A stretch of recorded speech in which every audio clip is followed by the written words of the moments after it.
لو الحنفيات الستانلس بتاعتك مجيرة أو عليها صدى، تعالي اما اقولك على حل سحري بمكون واحد بس، وفي 5 دقايق كل حاجة هترجع نضيفة. معانا أول حاجة طبق فيه شوية خل وفوطة تكون ناشفة ونضيفة، يعني أي فوطة عندنا نغسلها كويس ونسيبها تنشف عشان نستخدمها في الخطوة دي. هناخد بقى الفوطة ونحطها كويس في الخل، هنملاها كلها خل ونحطها ونلف بيها الحنفية، يعني هناخد الفوطة ونعمل بيها الحنفية ونسيبها عليها لمدة 5 دقايق. وبعدين معانا سبونجة من اللي هي الناعمة زي اللي انا موريها لكم دي، هنجيبها ونعمل بيها ونغسل بيها الحنفية على الناشف بس بمية بس، بالحتة اللي هي الخشنة شوية دي. هنعملها كويس، يعني في حدود دقيقة من دقيقة لدقيقتين كده، هنفضل نغسل فيها الحنفية كويس.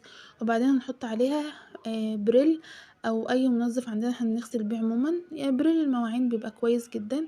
هنجيبه بقى ونفضل بقى نغسل بيه الحنفية لحد ما نحس ان هي خلاص نطفت. عايزه اقول لكم اصلا ان الخل ودى الصدى وبيخليه كده يختفي خالص، مع غسله واحده بالسبونشه بس، غسله كويسه بترجع نضيفه وكأنها لسه متركبه دلوقتي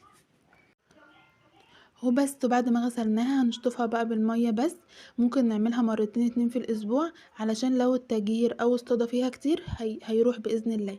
وتعالوا بقى نشوف النتيجة مع بعض. عايزة اقول لكم ان هي نطفت ما كانتش كده والله، يعني ممكن تكون الكاميرا في الاول ما كانتش مبيناها، بس بجد الحل ده سحري جدا.